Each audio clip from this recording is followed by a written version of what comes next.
Welcome to the future of automobile excitement. Dream Car Joyride Corporation presents the Tigo Dream Car Joyride Automobile Theme Park. Located in the heart of Orlando's theme park corridor, Dream Car Joyride fills a unique gap in the Central Florida amusement market. Whether you're a luxury car enthusiast or an automobile industry insider, Tigo Dream Car Joyride has something for everyone. Experience the thrill of driving high-end, luxury, and sports cars on our exclusive 3-mile controlled driving courses. At Tigo, we share your passion. We've attended many car shows, always wishing we could drive or even sit inside those incredible cars displayed behind the ropes. At Tigo, everyone will have the chance to drive any car in the park. You are the VIP. Dream Car Joyride Incorporated, where dreams and driving passion meet. Visit us and start your engine at the greatest auto show experience. For more information, visit dreamcarjoyride.com. See you there.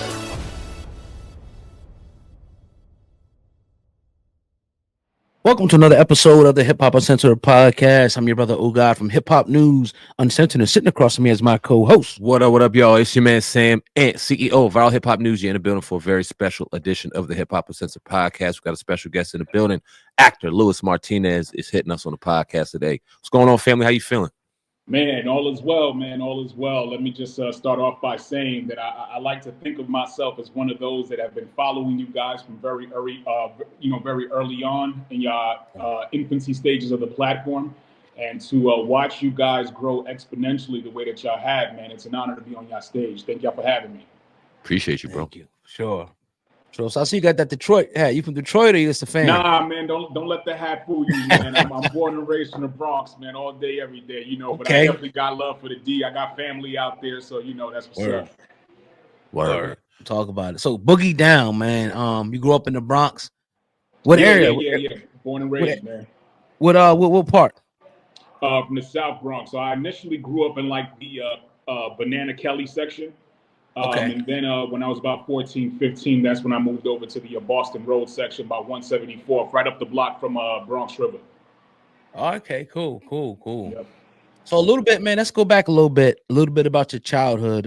We hear a lot of negative things about the Bronx River area, about it being a rough area. And I've been to the Bronx a few times. I actually like it up there. But talk about your childhood a little bit before we, get into the goodies. Yeah, well, my childhood was pretty plain pretty simple for the most part. My mom's from the Dominican Republic. My father's from Ecuador. I grew up the only child, but I did grow up in a family setting by way of a family house, and my aunts and, uncles and my cousins lived beneath me. It was pretty simple, man. The environment was up and down. I grew up in the crack era, of course. So the neighborhood that I particularly lived in was like the safe zone, but you turn one block to the left, one block to the right, man, and it's a whole different world. So I was mainly into sports at first, like basketball and baseball. I kind of grew up with Fred the Godson. Not sure if y'all know who Fred is. Yeah, yes, sir. R.I.P. Fred the Godson. So, we used to play ball in the PAL locally, and then at a certain point, man, I caught the bug to want to become an actor, and I made a complete pivot, while everybody else was doing more into kind of music and basketball and other fields of sports. Film and TV kind of became my forte. Talk about that. When did you kind of said the bug bit you in acting? And I can definitely attest to that bug biting you when it comes to acting, and it just kind of taking over your world and you not wanting to do anything else. But talk about that. Talk about your first taste of acting. What a set wasn't on, and talk about your experience and how it kind of propelled you into wanting to continue to do it. Absolutely. So I was coming home one evening. I was about 11, 12 years old. And as I was getting off the train station, long and behold, they were filming the movie Dead Presidents in my neighborhood. Wow. So I was about 11, 12. And of course, Lorenz Tate was pretty, very, very big at that time on the heels of Menace to Society, The Inkwell, and a lot of other, local spots that he had on, TV shows like Family Matter. So as I was present to watch the filming, it was really like an eye opener just to see how magical it was. They actually converted my neighborhood, which was, I think they were filming, I think it was like late of 94. And to have watched them convert that into the 60s, it just opened me up to an opportunity, I guess, of, wow, that's just interesting, and I would like to learn more. Now, I never thought about acting in my life, so I got cool with one of the security guards, and I basically lied to dude. I was like, "Yo, I want to be an actor," and he was like, "You want to be an actor?" I was like, "Yeah." He was like, "All right, cool. Well, I got something for you. I want to introduce you to the directors." So Wow. I didn't know at that time that the directors for Dead Presidents were the directors for Menace to Society, which was, of course, the Hughes brothers. Yeah. So they had this car parked on the sidewalk, and the Hughes brothers came and they sat in the front seat and they started going over what was called a shot list. So the shot list is pretty much your camera setup for what the next scene is supposed to be and how you want the shot executed. So one of them turned back and was like, "Yo, wait a minute, who's this?" So my boy Dranier at the time was like, "Yeah, this is Lewis. He wants to be an actor. He's with me." So one of the Hughes brothers, the other Hughes brother was like, "Okay, nice to meet you." So they paused and looked at each other for a second and was like, "Wait a minute, can we use him for something?" Bro, I was gripping on the edge of my seat in my mind going, "Please put me in this movie. Please put me in this movie." And they looked at each other and was like, "Nah, man, we don't got no more scenes with children in it. The one scene we could have used you for, we already shot that." They was referring to the scene when Chris Tucker and Lorenz Tate went to the hood to go hand out the Christmas gifts. One of our favorite scenes. So they was like, "Listen." Yeah. So they was like, "But listen, if you want to be an actor, this is the best seat in the house. Pay attention to what's taking place in front of the camera. Pay attention to what's taking place behind the camera. And as you mature, you'll be able to connect the dots as you go along." So I just took it as a mental note. I was then introduced to Lorenz Tate, and that just really opened up my world to know that he was like touchable. You know what I'm saying? So he was, for me, growing up in the inspiration department, I would say what Michael Jordan was to Kobe Bryant. Like, I really aspired to want to be like him. So I later on was introduced to Chris Tucker. I was introduced to his moms.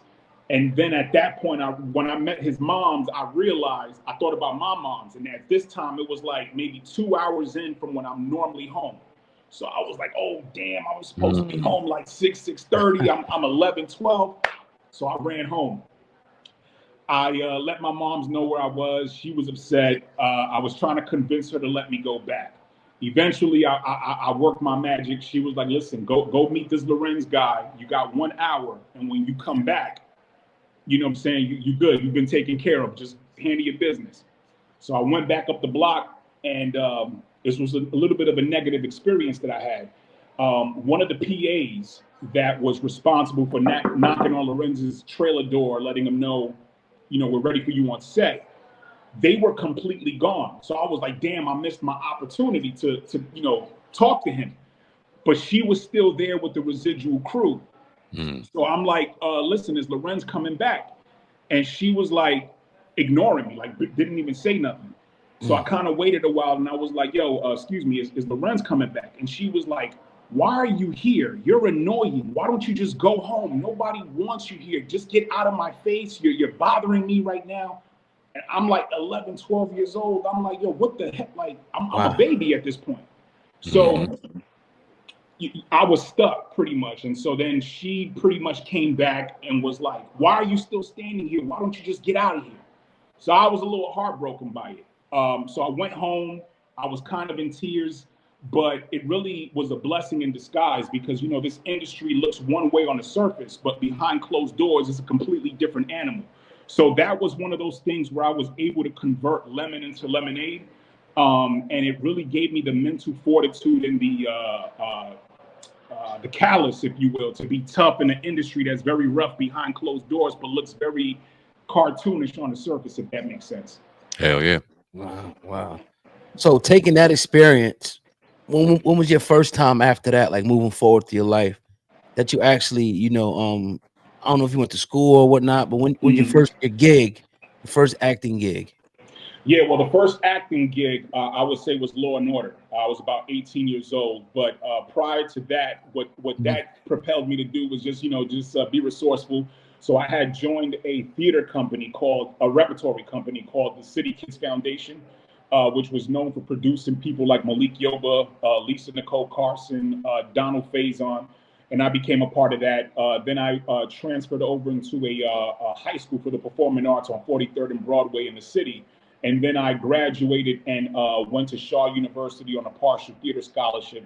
Shaw University is the former School of Lords of the Underground, also radio personality K Fox. Shout out to K Fox. Mm-hmm. So to answer your question, yeah, so my first gig was on Law and Order. I worked with actor Sean Nelson from the movie The Wood. He also played in the movie Fresh.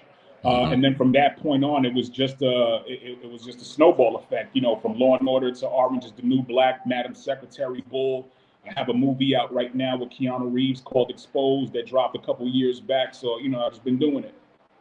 Talk about how school was, the networking in school and the relationship that you build in school. Did they kind of help you get on the set of Law and Order? Because you say it like it's easy, dog, and that ain't easy to sit there and get on the set like on Law and Order, especially your first gig out. It usually takes a nice little resume, the representation, things like that to kind of even get you in the door to audition. So how important was schooling and networking in schooling to getting you into Law and Order, or was it at all and you just kind of by fate found your way in there? Talk about that experience. Well, for me, I think it was just really more so networking, just the science of networking, jumping into certain theater classes. And when you place yourself in the environment, you start finding out the who's connected to who, and whoever's courteous enough to extend their resources. Word. So I was introduced to Shirley Faison.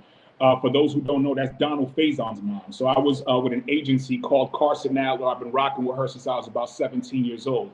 So around like the tail end of my high school years is when she took me on board. She saw the potential and she started sending me out on auditions, and I had a pretty good ratio. So let's say maybe out of like 10 auditions, I'm booking like 7 or 8.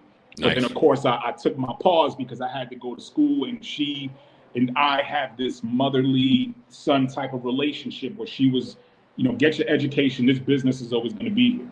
And that's kind of how it just snowballed into, you know, just that rhythm of just landing roles and getting into different projects, whether it be theater, whether it be film, whether it be TV, etc. Gotcha. All right, now talk about some roles, because I don't know if you know, my cousin here, Sam, he acts as well, and he tells me about some roles that he offered him that he kind of turned down because he didn't like. Oh man, you big Willie status, like you turning roles down. Nah, brother, it ain't like that. Nah, man, and these man, first off, the pay wasn't right. Got you. For what they were asking me to do. And to be honest with you, what they were asking me to do was just a little bit beyond my moral compass as a 41-year-old father. So I had to kind of make an executive decision in what was best for me at the time and turn a couple of roles down. But that Big Willie did not far from that shit. Not at all. Yeah. So I'm glad he cleared it up. So was there anything you ever turned down that you was like, you know what? Even though the money might be good, I don't want to be showed in that light, because we talk to a lot of people on this show. Some actors say, look, it's just acting, man, I don't care. Some people say, nah, I can never do it. So where do you stand? I mean, for me, I think it's really about understanding your brand and really the trajectory of where you want your brand to go. And then, you know, at that point, if there's a role that you feel it's compromising to the integrity of where you want your career to go, then that's going to have to be a personal decision.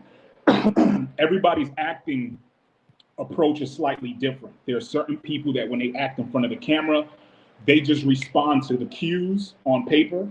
And then there's others that they're more of the Stanislavski method type of acting, where they actually place themselves in that frame of mind. So, you know, it's all subjective to each individual based on how deep you want to go. So for me, there are certain roles that I don't have a problem saying no to, and I'm fine with that, you know. But then there's others that feel like you're limiting yourself as an actor, but everything in nature has a limit. You know, just because something is accessible doesn't mean that you should always do it. I mean, there's a you know, gravity exists for a reason, right? To let you know that there's a limit beyond this cliff, and if you step off that cliff, then you're subjected to gravity, right? So for me, I just like to do projects and roles that I feel raise the consciousness of the people.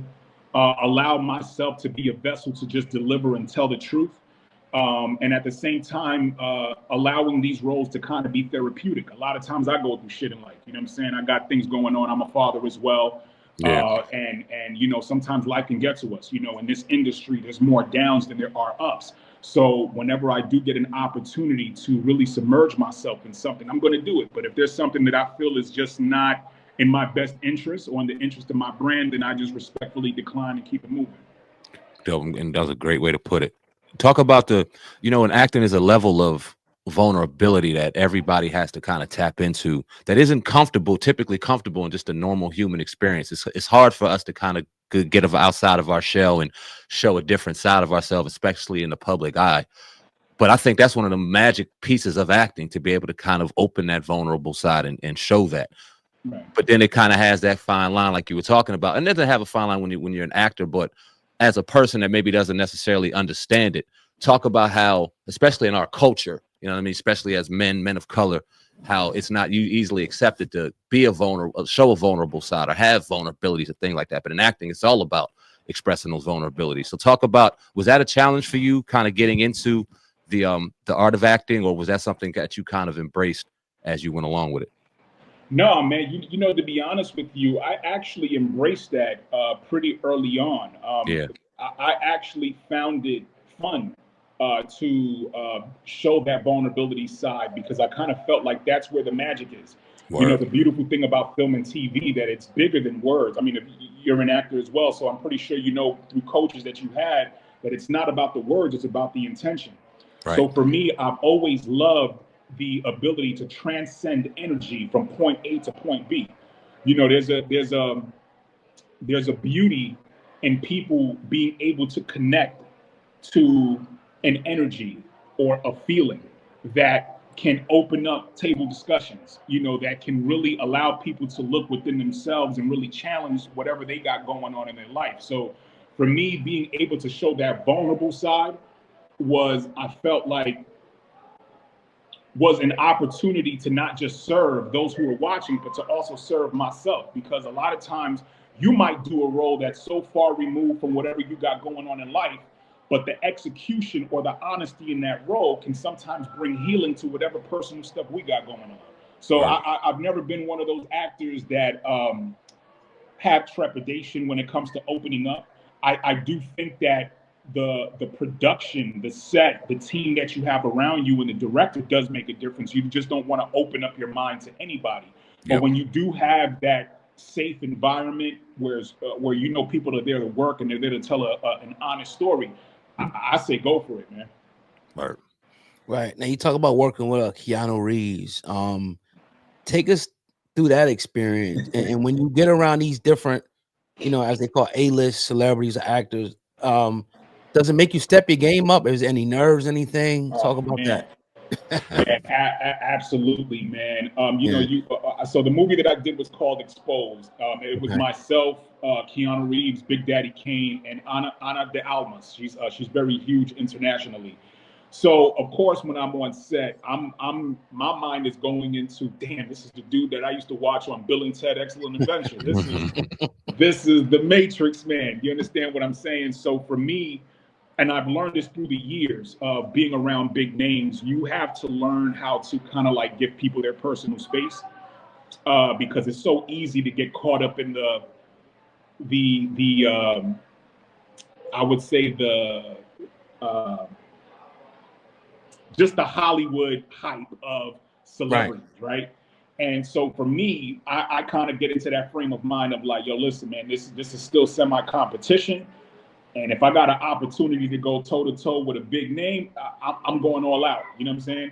So, you know, I was able to kick it with him. But when I was able to speak to him, I'm really just more so becoming a sponge and asking the questions that I wish I had someone tell me years ago, in terms of like, how do you transition from point A to point B? How did your career go from making phone calls in a payphone where you're surfing through time to now being part of one of the biggest franchises in history? So when I'm around a lot of these celebrities, if I do ask questions, you know, my questions is going to revolve more so around how can I gain some nuggets or some wisdom and get to the next level. But yeah, bro, I was shitting bricks, to say the least, man. You know, I was shitting bricks, man. You know, he's a very open, accessible person. But other actors aren't. I've been around some assholes. I won't call their names out. But, you know, they really don't care about being on set. All they want to do is go in, hit it, quit it, and leave. You know, if your lines ain't on point, they get upset. They don't like too many questions being asked. So I just learned to just feel it out. I'm good at reading energy, reading the room. So if I see an opportunity to really kick it with one of them like that and learn, I'm gonna do that. If not, I'm gonna give people their personal space. And in my mind, I'm the motherfucking celebrity. You know what I'm saying? Yeah, it's dope. So Keanu Reeves is probably real dope because I've never met the brother. I've been around him myself, but I heard that he's really one of those approachable people that absolutely that you can kind of do that once you kind of gain that comfortability, kind of go to approach him. So that's dope, man. And 1000%. I'm sure that was a wealth of knowledge. I want to talk about real quick self tapes because that's kind of that's the new wave that kind of took over around the time when COVID kind of hit, and it's different than physical auditions. Talk about for one, do you still have to audition, or does your agent kind of put you in these spots and you know what I mean? Do your thing? I don't know where you're at in the audition part of your career, but talk about the difference between self tapes and personally auditioning. And if you have any advice for me when it comes to self tapes and things, please provide them because I find it kind of a lot more difficult to convey emotion to a phone or a camera just sitting in front of you right off the bat than I would if people are sitting there watching me and being able to feel what I'm doing as opposed to the camera, kind of convey it to the camera and the camera alone. So talk about your experiences with self tapes, your thoughts, and if you have any advice, that'd be dope. Yeah, man. With self tapes, man. I mean, I think you kind of hit the nail on the head, man. It's really a different season. I'm really not a fan of it. I totally missed that experience of having an appointment, going into an office, and having that interpersonal experience because. I mean, of course, we thank God for the medium of exchange to kind of make things easier. I'm not sure what city and state you're in, but I would like to guess that we're in two different places. So this is beneficial to some degree, but I think it's become a handicap, and it's a lot of expectation on the actor that the actor should not have to worry about. It's a hell of a thing for me to really try to nail an audition. And then have a casting director send my agent a note that they didn't like the lighting or that they didn't like the cam. I'm like, listen, I'm not a technical person when it comes to behind the camera. My job is to execute something that's on paper and to potentially become a working actor, not to be a working actor and a person who fixed the lights. Not to mention the casting directors.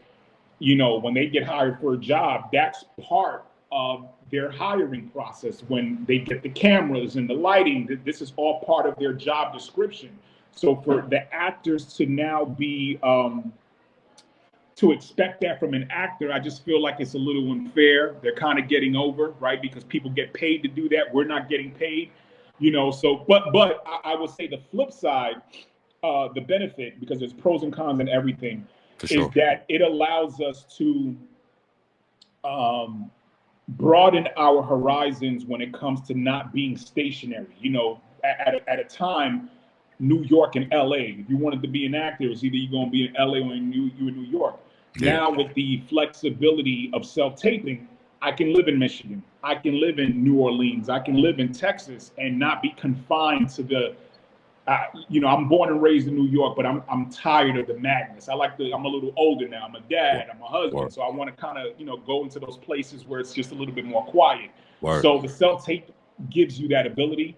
And as far as the advice, I would just say, man, just stick to the script. Just be as honest as you possibly can and just do the best that you can. I mean, of course, it's hard because you're playing director and you're playing actor at the same time. But that's the magic of editing. So I don't really think there's like a one set answer. It's just really just do the best that you can, be as honest as you can, and that's it. But, I'm just not a fan of knowing that people were getting paid to do this at auditions, and now they're asking us to do of such, and we're kind of like not the technical persons that are by trade would get normally hired to do stuff like that. So. It looks like it's here to stay though. I don't really see it's not going away. It's not going nowhere. Man. I mean, I think just the day and age that we're at now, post COVID. There's a lot of brick and mortars that aren't even in existence anymore because people have taken advantage of the opportunity of staying home. I mean, don't get me wrong. If your audition goes well, they will eventually call you in to come in person, whether it's a producer session or it's your second callback.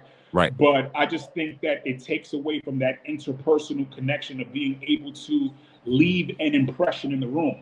Sometimes you may not book the audition, but you book the room and you've made a good relationship to where they can trust you to say, you know what, he or she may not be good for this project, but their personality left such an impression that I feel comfortable calling that person back. I think we're being robbed from that, you know? Facts. Great point. I seen it was like a story they were talking about like LA and not being the premier place for movies anyway. They said New Jersey and other places now. Netflix is building a studio, in New Jersey. So is LA still the Mecca now, or do you see other places now, adapting to now being a new Mecca, like the new Hollywood, people being able now to be able to film anywhere now? Yeah, I think that we're in a transition. So LA is still the Mecca for it all, because that's where all the top studios are, the Warner Brothers, the Paramounts, the Lionsgate. But I think what we're looking at now is people just going in cities where they can get bang for their buck. We see 50 Cent now, who's out in Louisiana and capitalizing through great real estate marketing and being able to create a studio of his own, and it's not in the traditional cities. So I think Hollywood is now starting to broaden and expand their horizons and go into these cities where you can buy cheap but get the most out of those situations. Right. Yeah, I love the fact that it's not the only option anymore. That it's not as gate kept as it used to be, because you can travel to a Houston or an Atlanta or now come up to Jersey or in different places and find work, as opposed to having to just kind of set your focus on New York or Los Angeles. I think I love what's going on, especially for, in film right now, especially for the actors. So what do you got going on next, brother? I know you had the film with Keanu Reeves, and you shoot those films years in advance, and then you wait and you sit on your hands, wait for it to come out. Then it finally comes out, you start promoting it. So do you have anything that you've done on Tuck that you can? Yeah, man. Recently, Recently, I don't know if you guys saw, I just put out a concept trailer called the Southside Slugger. Yeah. And what the Southside Slugger is, it's another installment to the Rocky franchise. So the same way that Morgan Cooper, the gentleman who reimagined the Fresh Prince of Bel-Air, produced a concept trailer and was seen by the eyes of Will Smith, and then that was pipelined over to Peacock and they got picked up. I'm following in its footsteps by creating another installment to the Rocky franchise, except this one focuses on Clubber Lang. Clubber Lang in Rocky III surprisingly never had a backstory. So I was inspired one day to kind of go in the same direction as Ryan Coogler. Ryan Coogler developed Creed, but of course he didn't own the intellectual property. Once you put Rocky in it, once you put Drago in it, that then has to be greenlit by the people that own the intellectual property. Unfortunately, I don't have the connections or belong to the warehouse or the engine that Ryan Coogler was attached to, where he was with William Morris. He was fresh off of Fruitvale Station, which was produced by the Weinstein Company, or formerly known as the Weinstein Company, now TWC. So I just said, one day I was just home, man. I said, as actors, we experience more downs than ups. And I'm a firm believer in creating your own opportunity. So I thought it would be a great idea to write a sizzle, because I do have a featured script for it, but that's tucked away. So I wrote a 10-pager for a concept trailer, got a crazy team. The DP was one of the DPs from BMF. I have actor Jaden Kane in it from Vampire Diaries, Luke Cage. I have Mr. T's biological daughter in the project, and we also have Sean Nelson as well. And the company Fubu actually lent some support. Shout out to my homeboy Keith Pierre from Fubu and Fubu Radio. So we released that with the hopes of getting the attentions of Sylvester Stallone or MGM Studios, with the desire to want to be able to sit down the same way Ryan sat down and produced Creed. I have some ideas on really expanding that universe and kind of turning it into like a Marvel, if you will. So that is crazy. Can you? Would it be a film? Are you looking like a series? What's your vision for how you're going to distribute it? I think it's flexible. I think it can become a TV series, but me personally, the desire is to do a film. I really did some very extensive research into the city of Chicago, because of course, Clubber Lang, according to the story, he's from Chicago. So, my project takes place in the 60s and 70s. So I kind of see it more as a more impactful project if it comes out as a film. It's very true to the culture of Chicago, and his daughter is a big fan of it. Of course, she's in it. But I think that there's this thing really has legs to do some damage. But again, I can only do so much with it because the character is not my intellectual property. So this is kind of like me flirting with someone's IP. So yeah. Dope though. Great idea, man. Yeah. So what are some of the issues or roadblocks that you would say, getting it? Man. If you could talk about that. Man, thank you for asking that question, bro. So basically, I don't have a big enough name. My name doesn't hold weight like a Michael B. Jordan or Ryan Coogler or a Stallone. So some of the roadblocks has kind of been like, who the hell does this guy think he is to even do something like this? Now, if y'all seen the trailer, y'all saw that I actually came with a motion picture quality production. Yeah. It's dope. And I gotta also give a special shout out to MREC from MREC TV because he was one of the investors in the project that believed in the vision, and that's my brother from another mother, man. So we partnered up, and also my other partner, J. Craig Gordon from Fairfax Pictures. But the roadblocks have basically been gatekeepers, people that do have access. Like I've spoken to a few people that's part of Ryan Coogler's circle. I won't mention their names, but let's just say it's been quite the uphill battle to know that you're literally sitting on a gold nugget. And whether folks are in the space of what's in it for me, we don't know who you are. So therefore, if, we can't really do nothing with this. It's a lot of red tape going through these agencies. A lot of times the agencies, these top conglomerates really don't, it's hard to even get past the assistant. So it requires a lot of patience because, this kind of reminds me of Jay-Z, knowing when Dame Dash had one of the best artists in the world, but these labels just didn't see the vision until he became the vision, so that's Hollywood for you. They're kind of the last ones to bite, but the first ones to want to capitalize it once they get their hands on it, Yeah, might be a tough question, but is there any way that you can kind of protect your project, not owning the IP of Clubber Lang from higher ups or vultures or gatekeepers in the industry of saying, "Oh shit, that's a great idea. Let me go ahead and take it for myself." Like, is there anything to protect you against that, or are you kind of just going out in faith and it is what it is at this point? Because it's the crazy idea, but I mean, and even in our level in this podcast game, we've seen people just take shit right up under our face and create and take it for their own. So I wanted to ask you as you were talking, is there anything that you could do to kind of protect yourself, given you don't own the name, but it is your project? I would say in terms of of where I took the story, like the meat and potatoes of Clubber Lang, that I may have some muscle when it comes to that, because of course I have an attorney, my stuff is copywritten, so I did my due diligence. But in terms of the actual studios saying, hey, thanks for this idea, we don't need you, and we can just go in our own direction, I have no control over that. I literally just rolled the dice. But, MGM, given the opportunity that they gave Ryan Coogler, I don't really see MGM being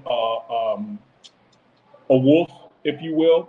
I really see them as being open to fresh ideas and to new talent, because it was a new talent that kind of, breathed breath in the lungs of Rocky and making it relative today through Creed. So I don't see them doing that. But the reality is there's really nothing legally that can hold me, because, again, I don't own the intellectual property of the character. This was me kind of just flirting with their IP to say, hey, look, I have a great idea. I can't get to you guys directly in the traditional sense, so I'm going to release this concept just to kind of get your attention. I'm over here, and that's really what it is. Yeah. Awesome. Yeah, so yeah, man, definitely appreciate you coming on. It's been an excellent interview. You got an excellent story, and much success to you in the future. If you can, let people know where they can find you and find some of your work as well. Absolutely, man. Again, thank y'all for having me, man. Y'all can follow me on the gram. I'm known as Louis, LOUIS _ the actor. Y'all can check me out on Amazon Prime. I got the movie with Keanu Reeves up there called Exposed. I got a few projects on Tubi. Got a film called Meeting Boone, which we will be doing a sequel to. And I also just have a new project coming down the pipeline called Birdline.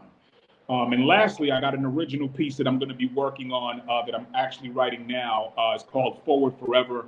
It's about this gentleman named John Agisalis, who his family is from Ghana, Africa, and their story by way of migrating to the Netherlands. It's a hell of a story. He actually runs one of the biggest hip hop dance competitions out in the Netherlands called House Dance Forever. So that takes place like twice a year. So that's going to be another project I'm working on. So you can catch me on Tubi with Meeting Boone. You can catch me on Amazon Prime with Exposed. And I'm also on season 2 of Orange is the New Black and a couple of episodes of Law and Order. So nice, man. It's been excellent, man. Definitely. I'm glad we did this interview. And I hope that you get everything. I'll be looking and watching.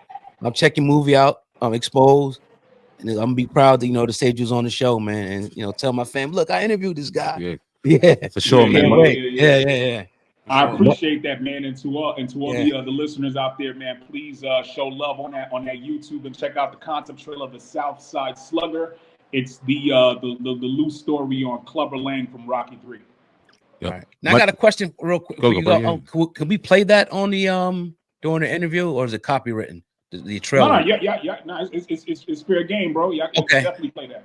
All right, cool. All right. Yeah, man. Much success to you, brother. It's been inspirational. You know what I mean? Just kind of listening and knowing your experience and what you got going on, brother. So keep it up, brother. And if you got anything going on, any projects that you're auditioning for, I would love to send my self-tape in, man. Much success to you, brother. Appreciate it. Absolutely, man. Let's talk, bro. Thank you so much, man. Right, salute to this platform and wish y'all all the best. You too, brother. Much success. All right. Peace. Take care, bro.